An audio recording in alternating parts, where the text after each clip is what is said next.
Welcome to DTV news. నేను మీ ఆదిత్య. ముందుగా bulletin headlines చూద్దాం. లోక్సభ ఎన్నికల్లో ఎన్డీఏ క్లీన్ స్వీప్. ఇక నితీష్ కుమార్ పచ్చి మోసగాడు ప్రశాంత్ కిషోర్.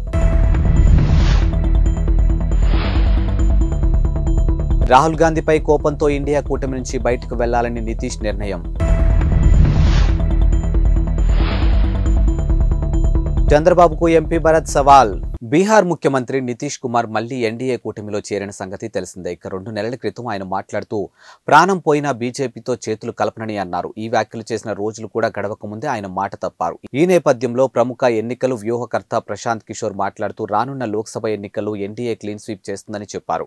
ముఖ్యమంత్రి నితీష్ కుమార్ కు ఇదే చివరి అవకాశమని, ఆ తర్వాత ఆయన రాజకీయాల్లో కనపడరని చెప్పారు. నితీష్ కుమార్ పచ్చి మోసగాడని ప్రశాంత్ కిషోర్ తీవ్ర వ్యాఖ్యలు చేశారు. ఇక రాజకీయ జీవితంలో నితీష్ చివరి ఇన్నింగ్స్ ఆడుతున్నారని చెప్పారు. ఇక 2025లో జరిగే బీహార్ అసెంబ్లీ ఎన్నికల్లో నితీష్ కుమార్ పార్టీ జేడీయూకి 20కి మించి సీట్లు రావని ఆయన అన్నారు. ఇక నితీష్ ఏ కూటమిలో ఉన్నా ఇంతకు మించి సీట్లు సాధించలేరని చెప్పారు. ఒకవేళ 20 స్థానాల కంటే ఎక్కువగా గెలుచుకుంటే తాను తన వృత్తిని వదులుకుంటారని సవాల్ విసిరారు.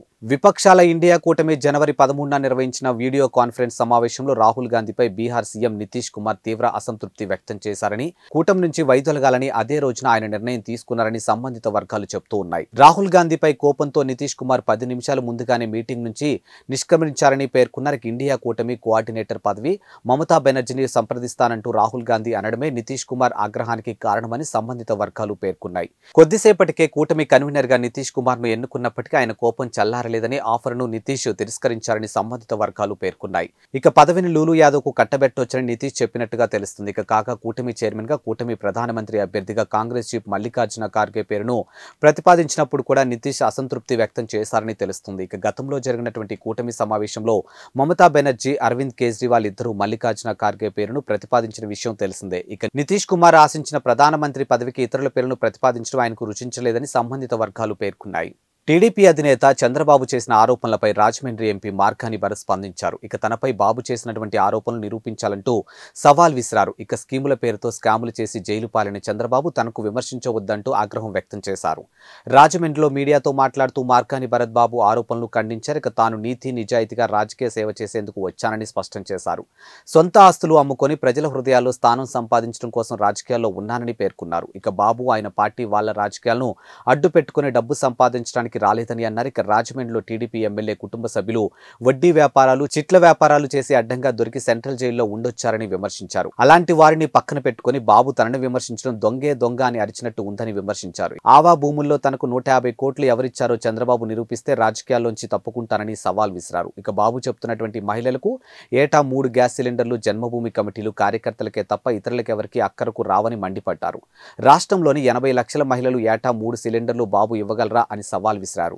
తిరుమలలో సోమవారం జరిగినటువంటి ధర్మకర్తల మండలి సమావేశంలో టీటీడీ కీలక నిర్ణయాలు తీసుకుంది. ఇక శ్రీవారి భక్తులకు బంగారు మంగళసూత్రాలు, లక్ష్మీ కాసులు విక్రయించాలని నిర్ణయించినట్టు ఇక టీటీడీ చైర్మన్ కరుణాకర్ రెడ్డి తెలిపారు. ఇక ధర్మ ప్రచారంలో భాగంగా బంగారు మంగళసూత్రాలు తయారు చేసి శ్రీవారి పాదాల వద్ద ఉంచి భక్తులకు విక్రయిస్తున్నట్టు చెప్పారు. ఇక గతంలో 32,000 మందికి సామూహిక వివాహాలు జరిపి మంగళసూత్రాలు అందించి వారిలో ఏ ఒక్కరూ మతం మారలేదని, మత మార్పిళ్లకు అడ్డుకట్ట వేయడమే లక్ష్యంగా ఈ నిర్ణయం తీసుకున్నట్లు వెల్లడించారు. 5-10 గ్రాముల బరువుతో 4-5 డిజైన్లతో బంగారు మంగళసూత్రాలు విక్రయాలు జరుగుతాయని, లాభాపేక్ష లేకుండా భక్తులకు అమ్ముతామని కరుణాకర్ రెడ్డి వెల్లడించారు. బ్లాక్ బస్టర్ మూవీ పుష్పతో Allu Arjun pan India star అయిపోయాడు. ఇక దీంతో ఆయన అభిమానులు ఆనందానికి అంతు లేకుండా పోయింది. ఇక పుష్ప 2 పై కూడా అంచనాలు అదే స్థాయిలో పెరిగిపోయాయి.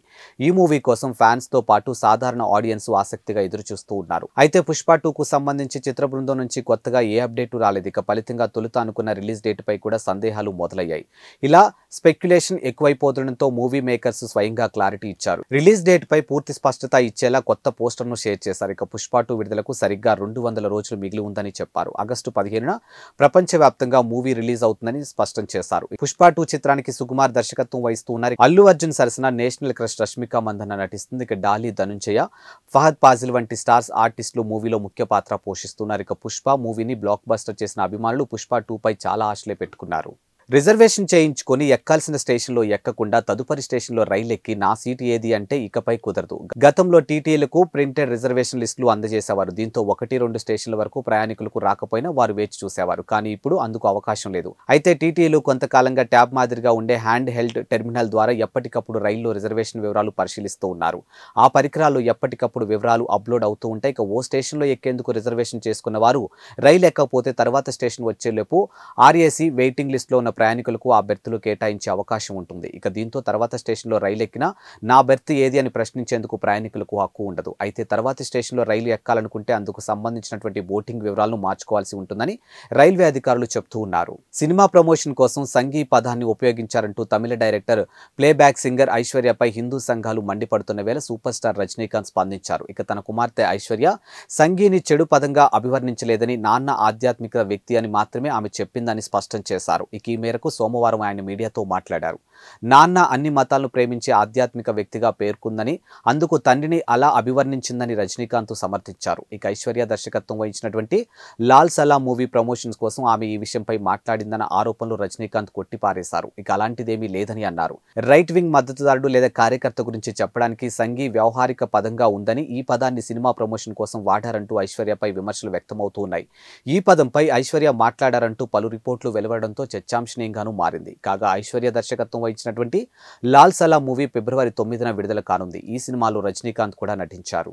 నేరుగా మనిషి మెదడు, కంప్యూటర్ల మధ్య కమ్యూనికేషన్ వ్యవస్థను ఏర్పరచడమే లక్ష్యంగా టెస్లా దిగ్గజం ఎలాన్ మస్క్ సహా వ్యవస్థాపకుడిగా 2016లో స్థాపించినటువంటి న్యూరో టెక్నాలజీ కంపెనీ న్యూరాలింక్ కీలకమైన ప్రయోగాన్ని చేపట్టింది. ఇక మొట్టమొదటిసారిగా ఒక పేషెంట్ మెదడులో న్యూరాలింక్ చిప్ను అమర్చింది. ఈ ప్రయోగం ఆశాజనక ఫలితాలను కూడా అందిస్తుంది. ఈ విషయాన్ని ఎలాన్ మస్క్ ఎక్స్ వేదికగా స్వయంగా వెల్లడించారు.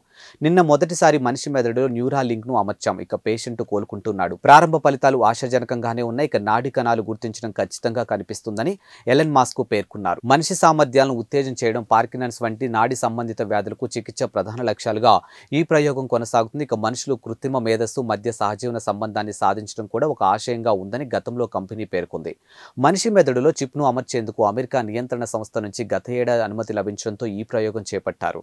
వైసీపీ బహిష్కృత ఎమ్మెల్యేలు ఆనం రామనారాయణ రెడ్డి, ఉండవల్లి శ్రీదేవి, కోంటారెడ్డి శ్రీధర్ రెడ్డి, మేకపాటి చంద్రశేఖర్ రెడ్డిలకు ఏపీ అసెంబ్లీ స్పీకర్ నోటీసులు జారీ చేసిన సంగతి తెలిసిందే. ఇక మీపై అనర్హత వేటు ఎందుకు వేయకూడదంటూ స్పీకర్ ఆ నోటీసుల్లోనూ పేర్కొన్నారు. ఈ నోటీసులపై నలుగురు ఎమ్మెల్యేలు ఏపీ హైకోర్టును ఆశ్రయించారు. ఇవాళ లంచ్ మోషన్ పిటిషన్ దాఖలు చేశారు. అటు మండలి చైర్మన్ కూడా ఇదే తరహా అనర్హత వేటుపై ఎమ్మెల్సీ శ్రీ రామచంద్రయ్యకు నోటీసులు పంపారు. ఆయన కూడా హైకోర్టును ఆశ్రయించారు. ఈ పిటిషన్లపై వాదనలు విన్న హైకోర్టు ధర్మస్థానం ఈ దశలో తాము జోక్యం చేసుకోలేమని స్పష్టం చేసింది. ఇక కౌంటర్లు దాఖలు చేయాలని ఏపీ అసెంబ్లీ కార్యదర్శిని ఆదేశించింది. తదుపరి విచారణకు ఫిబ్రవరి 26కు వాయిదా వేసింది. ఇటీవల కాలంలో టాలీవుడ్ సూపర్ స్టార్ మహేష్ బాబు మరింత స్లిమ్గా, మరింత యంగ్గా కనిపిస్తున్నారు. ఇక మహేష్ బాబు కొంతకాలంగా జర్మనీకి చెందినటువంటి ప్రముఖ వైద్య నిపుణుడు డాక్టర్ హ్యారీ కోనింగ్ సలహాలు, సూచనలతో ప్రత్యేక ఆహార నియమాలు పాటిస్తూ నిర్దేశిత వ్యాయామాలు చేస్తూ ఎంతో ఫిట్గా తయారయ్యారు. తాజాగా మహేష్ బాబు జర్మనీలో బాడెన్ పట్టణంలో డాక్టర్ హ్యారీ కోనింగ్ క్లినిక్ను సందర్శించారు. ఇక జర్మనీలోని బ్లాక్ ఫారెస్ట్ పర్వత శ్రేణి దిగువన ఉన్నటువంటి బాడెన్ పట్టణం ఉంటుంది. ఈ పట్టణం హెల్త్ క్లినిక్లు నేచోరపతి స్పాల్కు ప్రసిద్ధి చెందింది. ఇక బాడెన్ పట్టణానికి వచ్చిన సందర్భంగా మహేష్ బాబు డాక్టర్ కోనింగ్ తో కలిసి బ్లాక్ ఫారెస్ట్ పర్వత శ్రేణిని అధిరోహించారు. ఇక గడ్డ కట్టించే శీతల పరిస్థితుల్లో డాక్టర్ హ్యారీ కోనింగ్ తో కలిసి బ్లాక్ ఫారెస్ట్ లో ట్రెక్కింగ్ చేశానంటూ మహేష్ బాబు ఇన్స్టాగ్రామ్ లో పోస్ట్ చేశారు. ఈ పోస్టులపై మహేష్ బాబు అర్ధాంగి నమ్రతా శిరోద్కర్ స్పందించారు. నిన్ను ఎంతో మిస్ అవుతున్నానంటూ రిప్లై ఇచ్చారు. ఇవి వాల్టి బులెటిన్ అప్డేట్స్. మరో బులెటిన్తో మళ్ళీ కలుద్దాం. అంతవరకు సెలవు. నమస్కారం.